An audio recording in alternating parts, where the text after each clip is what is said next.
Good morning, welcome to Sanskrit class. Today we'll discuss about chapter 19 Vinod Padyanis exercise. First question है विकल्पेभ्यः समुचितम उत्तरम चित्वा लिखत। तो instruction इस तरह से है, तो उसको हम देखेंगे। फर्स्ट क्वेश्चन में कम सम कंसम कह जगाना, जगाना मतलब किल्ड, हु किल्ड कंसा। तो हमें पता है कि कंस को किसने मारा था? कृष्ण। भीम, बलराम और उग्रसेन तीनों में से किसी ने नहीं मारा था। तो ये हमारे सारे आंसर रॉन्ग हो जाते हैं। सेकंड देखेंगे केन कथितम पुत्र लेखम लिख इति। पुत्र को लेख लिखने को किसने कहा था? तो कृष्ण ने, मित्र ने, तातेन, स्वयं, मतलब खुद से लिखने बैठ गया, पिता ने कहा, मित्र ने कहा या कृष्ण ने कहा। तो हमें पता है यहाँ इसका आंसर तातेन मतलब फादर ने कहा था उसके। थर्ड क्वेश्चन देखेंगे राजा कह अभूत गुणोत्तम। देखो इस क्वेश्चन में आंसर है ही, बहुत ध्यान से इसको याद रखना है। क्वेश्चन में ही आंसर है कि कौन सा राजा गुणों में उत्तम है।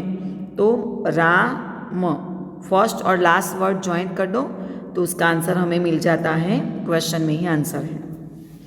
थर्ड क्वेश्चन देखेंगे व्रजंती पद्मानी कदा विकासम, मतलब जो पद्म है मतलब लोटस है वह कब ब्लूम होते हैं, कब खिलते हैं। तो हमें पता है कि सारे फूल जो है वह सूर्योदय होते ही खिल जाते हैं। तो यहाँ पे आंसर होगा सूर्योदय।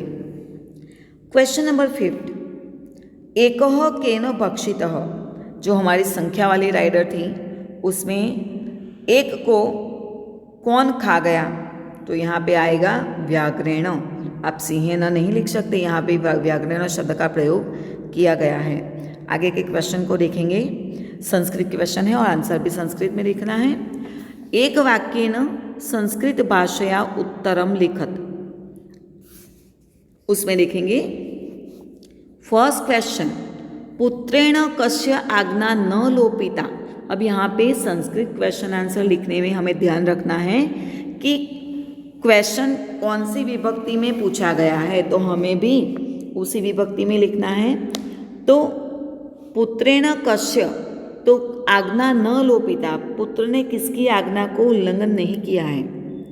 तो यहाँ पे फादर आएगा, पर संस्कृत में लिखना है तो उसका वर्ड का आंसर आएगा पिता। तो पिता पितुहु शब्द आएगा उसका, पितुहु आज्ञा न लोपिता। नेक्स्ट देखेंगे क्वेश्चन चक्रवाकी कदा विरहातुला भवति। तो जो फीमेल चक्रवाकी बर्ड है वह कब सेपरेट हो जाती है और अनहैप्पी होती है? कदा, व्हेन। तो उसका आंसर आएगा सूर्योदय। यहाँ पे सूर्योदय शब्द तो उसका आएगा, देखेंगे हम फोर्थ लाइन में लास्ट विरहातुड़ा मतलब सेपरेट अगर होती है तो आएगा रात्रो। इसमें आएगा रात्रो। क्यों रात्रो आएगा? क्योंकि वह पूरे दिन तो साथ रहती है, पर जब सूर्यास्त होता है और रात होती है तब वह एक दूसरे से सेपरेट हो जाते हैं। तो वैन की जगह आएगा रात्रो। आगे देखेंगे प्रिया गते भर्तरी किम करोती। तो किम करोती की जगह जब हस्बैंड की मौत हो जाती है, वैन हस्बैंड डाई, तो जो उसकी वाइफ है वो क्या करती है? रोदिती मतलब क्राइड। तो यहाँ प्रिया गते भर्तरी रोदिती, सिर्फ उसका वर्ब ही लिखना है। नकारत्रय संयुक्तस्य नंदनस्य का नास्ति।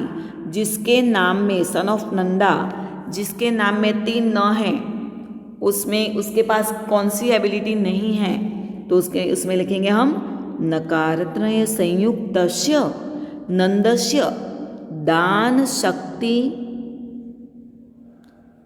शक्ति नास्ति, नॉट एबल टू चैरिटी। विद्वभिः का सदा वंद्या, फर्स्ट और लास्ट वर्ड को ज्वाइन कर दो, इसी में आंसर है विद्वभिः विद्या सदा वंद्या। क्वेश्चन में ही आंसर है यहाँ पे। शीतम कम न बाधती। तो शीतम मतलब कोल्ड किसको नहीं लगती, तो इसमें यहाँ पे लिखेंगे शीतम कंबलवंतम न बाधते, शीतम कंबलवंतम, जिसके पास ब्लैंकेट है, न बाधती उसको नहीं लगती। नेक्स्ट क्वेश्चन देखेंगे हम। निम्नलिखितानां पदानां समास प्रकारम लिखत। तो मैंने जो श्लोक का अध्ययन करवाया था, साथ में मैंने आपको समास को समझाया था अभी, फिर भी हम एक बार देख लेंगे। गुणोत्तम फर्स्ट में है, गुणेषु उत्तम, किसमें प्लेस दर्शाया गया है, किसमें बेस्ट है, best kind of playing, talking, watching movie, watching radio, watching TV. तो यहाँ पे आप किस में उत्तम हो, बेस्ट किस में हो, बात करने में, खेलने में, नॉवेल पढ़ने में, अध्ययन करने में। हर एक इंसान कहीं ना कहीं किसी बात में बेस्ट तो होता ही है। तो यहाँ पे अगर प्लेस दर्शाया गया है तो कौन सी विभक्ति आएगी, सप्तमी। और विभक्ति के प्रत्यय से जिसका विग्रह होता है वो कौन सा समास होता है, तत्पुरुष। तो हमें याद रखना है कि विभक्ति के प्रत्यय से अगर विग्रह होता है तो वह तत्पुरुष समास ही है, पर कौन सी विभक्ति का प्रयोग होगा उसमें यह लिखना है। विरहातुरा, विरहेण आतुर, विरह से आतुर, ठीक है। तो पेन से लिखा, आंखों से देखा, पैर से चल के गए। तो यहाँ पे से प्रत्यय आता है थर्ड विभक्ति का, तो इसमें आएगा तृतीया तत्पुरुष। सूर्योदय, सूर्यस्य उदय, किसका उदय हुआ, सूर्य का। तो का की कु अगर होता है तो वह षष्ठी तत्पुरुष होगा। तो यहाँ पे आंसर आएगा षष्ठी विभक्ति प्रयोग, षष्ठी तत्पुरुष समास। दान शक्ति, दान की शक्ति, दानस्य शक्ति, तो सेम आंसर आएगा षष्ठी तत्पुरुष। और जैसे कि लास्ट श्लोक में हमने देखा लोकनाथ में, तो दो आंसर आएंगे, बहुव्रीहि और षष्ठी तत्पुरुष। श्लोक में ही लिखा हुआ है लोकस्य, लोकानाम नाथ और लोकाहा नाथा यस्य सह, जिसके बहुत सारे लोग नाथ है तो उसमें बहुव्रीहि आएगा, और लोकानाम नाथ तो षष्ठी विभक्ति है, उसमें प्रत्येक बहुवचन का तो षष्ठी तत्पुरुष आएगा। तो आगे देखेंगे हम क्वेश्चन नंबर 4, प्रदत्तान शब्दान प्रयुज्य वाक्यानि विरचयत, मतलब जो दिए गए वर्ड हैं उनको यूज़ करके हमें संस्कृत सेंटेंस को बनाना है। बहुत ही अच्छी तरह से उसको ध्यान रखिए और समझ के लिखिए। वाक्य संरचना का वीडियो आया है, उसमें मैंने आपको समझाया है बहुत अच्छी तरह से। What a powerful man does not suffer from cold. तो यहाँ पे सबसे पहले देखेंगे पूरा जो सेंटेंस है वो प्रेजेंट टेंस का है, वर्तमान काल का है। तो इसमें आत्मनेपद आएगा, किम शब्द का कम हो जाएगा, वर्ड का कम। पावरफुल मैन तो बलवंतम कम आया, तो उसकी विभक्ति बलवंत शब्द का भी वही विभक्ति लगेगी, बलवंतम। बहुत ही सिंपल है संस्कृत में सेंटेंस ट्रांसलेट करना, क्योंकि जो भी विभक्ति यहाँ लगेगी वो भी यहाँ भी लगेगी। शीत शब्द का ये दोनों में कौन सी विभक्ति लगी, सेकंड, तो यहाँ भी हम सेकंड लगाएंगे, शीतम। न का न रख देंगे, बाधते present tense third person singular. तो ये विभक्ति का प्रयोग किस तरह से करना है, तो किम का कम लगेगा तो उसके बाद सारे में सेकंड विभक्ति का प्रयोग होगा। सेकंड देखेंगे किंग रामा। तो यहाँ पे देखो राम एक ही है और वो पर्सन का नेम है, और जैसे कि हमें पता है कि अगर सिंगुलर हो और नेम हो तो उसमें विभक्ति लगती है विसर्ग। रामः प्रथमा विभक्ति, तो रामः होगा तो आगे नृप का क्या होगा, नृपः। यहाँ पे यह हुआ तो यह भी यही होगा विभक्ति, फर्स्ट विभक्ति। तो गुणोत्तम में क्या होगा, सेम, सभी जगह के हमने फर्स्ट विभक्ति लगाई है गुणोत्तमः, और प्रेजेंट टेंस का रूप है तो अस्ति। नृप राम गुणोत्तम अस्ति, अभी भी उनको मर्यादा पुरुषोत्तम के नाम से जाना जाता है। When does a lotus blossom, मतलब कब कमल खिलते हैं, तो कमल नपुंसकलिंग शब्द है तो पद्मम शब्द आएगा यहाँ पे, कदा का कदा ही रहेगा। विकास शब्द का होगा विकासम, क्यों, क्योंकि वह वर्ब के आगे आता है व्रजति, व्रज शब्द का थर्ड पर्सन सिंगुलर लेना है, पद्मम शब्द सिंगुलर वर्ड है यहाँ पे, तो इसलिए आगे देखेंगे। देयर इज न in the beginning and at the end. आदि शब्द का हमें लिखना है आदो, नकार का नकार ही रहने देना है। अस्त इज है तो यहाँ पे प्रेजेंट टेंस आएगा, आदो नकार अस्ति। एंड तो एंड का क्या लिखना है हमें, परतः।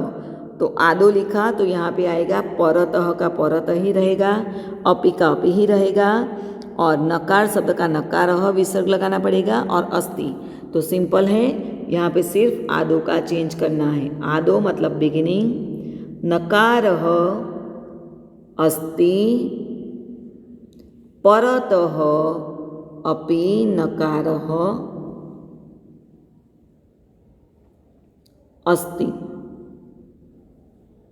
ठीक है, अब लास्ट देखेंगे, आई एम टूड when the first letter is removed. तो यहाँ पे हमें संबंधक भूत क्रुदंत का प्रयोग करना है। तो फर्स्ट लेटर का आएगा प्रथमम, प्रथम शब्द का हमें लेना है प्रथम। विहाय विहा प्लस त्वा, तो विहा य संबंधक भूत क्रुदंत का लेना है। अहम अस्मत् सर्वनाम का आय आया तो आय में क्या आएगा, अहम तुरह। अहम आया तो उसमें कौन सा वर्ब आएगा, अस्मि। अहम आवाम वयम का टेबल यहाँ पे ध्यान रखना है। नेक्स्ट क्वेश्चन देखेंगे, मातृभाषायाम उत्तर लिखत, मतलब इंग्लिश में क्वेश्चन है तो इंग्लिश में आंसर देखेंगे। फर्स्ट क्वेश्चन इज कम संजगान Krishna, what are the two meanings of this sentence. मतलब इन दोनों के टू मीनिंग कौन से होते हैं। द टू मीनिंग्स इज कम संजगान Krishna, first is whom did Krishna kill, and second is कंसम जगान कृष्ण। आंसर के साथ अगर हम पढ़ेंगे, लाइक जिस तरह से हमें सेंटेंस दिया गया है तो उसमें कौन सा आंसर आएगा, whom did Krishna kill। अगर हम इस तरह से पढ़ेंगे कंसम जगान कृष्ण, ठीक है, तो सेकंड इज आएगा कृष्णा किल्ड कंसा। तो टू मीनिंग इस तरह से होंगे। Why is Nanda not able to donate. Nand दान करने के लिए एबल क्यों नहीं है, क्योंकि उसके नाम में ही 3 न है। तो उसका ट्रांसलेशन हम लिखेंगे, the very name Nandan makes him unable to donate because there is a न इज द बिगिनिंग, न in the end, and the middle letter द इज हिट बाय न। सो देर आर 3 नकारास इन द नेम। जिसमें 3 नकार है तो वह एबल के किस तरह से हो सकता है। तो यहाँ पे थर्ड क्वेश्चन देखेंगे, in fact how many persons went for bathing Saryu. Saryu नदी पे कितने पर्सन स्नान करने के लिए गए थे। तो हमने जो राइडर सॉल्व किया उस तरह से लिखना है हमें, 1 man and 19 women went for bathing. और कुछ इस तरह से भी लिखेंगे, 1 man and 20 woman, total 21 person went for taking a bath. Last question है, why a king and a beggar are called लोकनाथा। दोनों को क्यों हम लोकनाथ कह सकते हैं। अ किंग इज लोकनाथा in the sense that he is the ruler, मतलब गार्डियन ऑफ पीपल। और सेकंड बेगर का जो है उसमें लिखेंगे, the beggar has no money and depend on the people. वो पीपल पे डिपेंड करता है। So he is the one whose master और guardians people are, so it's called लोकनाथ। और जो बहुव्रीहि समास है। क्वेश्चन नंबर 6, श्लोकानुलक्ष्य यथायोग्यम संयोजत, मतलब मैच द फॉलोइंग। श्लोक के पंक्ति के हिसाब से हमें उसको ज्वाइंट करना है। तो फर्स्ट देखेंगे, एकोनविंशति स्त्रीणाम। तो 21 कहाँ गए थे, स्नानार्थम सरयूम गता। तो हमारा इस तरह से आएगा। बहुव्रीहि अहम राजन, मैं बहुव्रीहि हूँ तो आप कौन हैं, षष्ठी तत्पुरुषो भवान। विद्वभिः सदा वंद्या, तो 3 क्वेश्चन उसमें थे श्लोक में, और वहीं पे आंसर हमें कहा गया था और हमको समझ में नहीं आया। तो चात्रे उक्तम न बुध्यते। ताते न कथितम पुत्र, पिता ने पुत्र को क्या कहा? लेखम लिख ममाज्ञया। और का दान शक्ति नास्ति खलु नंदनस्य। पांडवा हर्षमागता तो हमारे सिलेबस में है ही नहीं, हमने पढ़ा ही नहीं है, तो वो तो सीधा निकल जाएगा। तो इस तरह से हमारे पूरी एक्सरसाइज कंप्लीट हुई है। आपको अच्छी हैंडराइटिंग से समझ के अपनी नोटबुक में लिख